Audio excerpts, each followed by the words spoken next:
Reading and writing text files in Python is really very simple. Let's make a working copy of files.py, files-working.py. We'll open that working copy, and we see that we have this simple loop here that reads lines of a file and prints them to the screen. So if we run that, we see there's our lines of file printed to the screen, and here's our input file, so we can see that that's exactly the same. Now, if we wanted to, instead of printing that to the screen, if we wanted to write it to a file, we could do that. Simply change this to in file so we can have a separate one for our out file. Out file equals open, and we'll call this new.txt. We'll open that for write, and we'll open this one here for read. It defaults to read, but if I'm going to specify write, then I'm going to want to also specify read. Now this is called in file.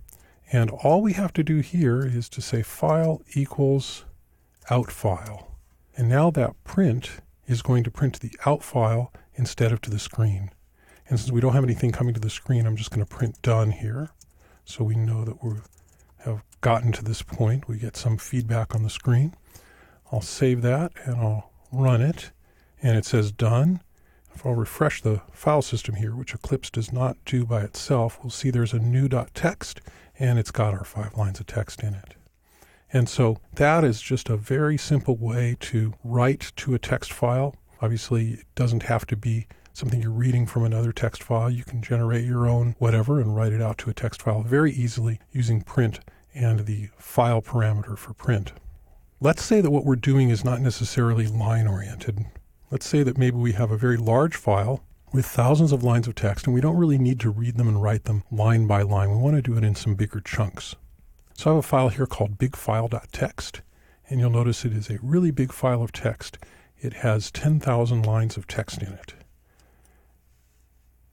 And if we look at the properties, we can see that it's 320,000 bytes. It's 300K. So let's go ahead and open that one instead. We'll call it bigfile.txt. And we're going to read this in what's called buffered mode, instead of doing it line by line. We'll set a buffer size, and I'll say that's going to be 50,000 bytes. It's 300,000 bytes, so it'll give us a few chunks. And then we're going to start by filling our buffer, infile.read, and buffer size. And then instead of this here, we're going to use a while loop, because the read method on the file handle object is not an iterable, so we can't use a for loop. So we're going to use a while loop. We're going to say while length of buffer. And so as long as our buffer is not empty, then we will outfile.write buffer. That's really all there is to it. We read it again in the loop so that we're not just writing the same buffer forever. So it'll be buffer equals infile.read buffer size. And after we do the write, let's just print a dot to the screen so that we have some feedback that we're doing something.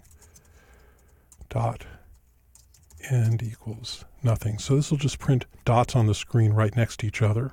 And when we're all done before the done, we're going to want to print a blank line. So we'll go ahead and save that and run it. And we see we've got a handful of dots there. It means that we've written something, and we'll refresh our file system and take a look at the properties of new.txt, and it's exactly 320,000 bytes. We'll open that up, and there's all of our lines of text in there. So what we've done here is we simply read it in a few big chunks. And obviously 50,000 bytes is very, very small by today's standards. Your buffers can be bigger than that, or if you're on a mobile device or something small, maybe you do want them that small. We just did that this way for illustration. But this shows you how you can read and write in buffered I/O mode. This allows you to deal with bigger chunks of files than just line by line. So that's how simple it is to read and write text files in Python, and we'll discuss reading and writing binary files in a separate lesson.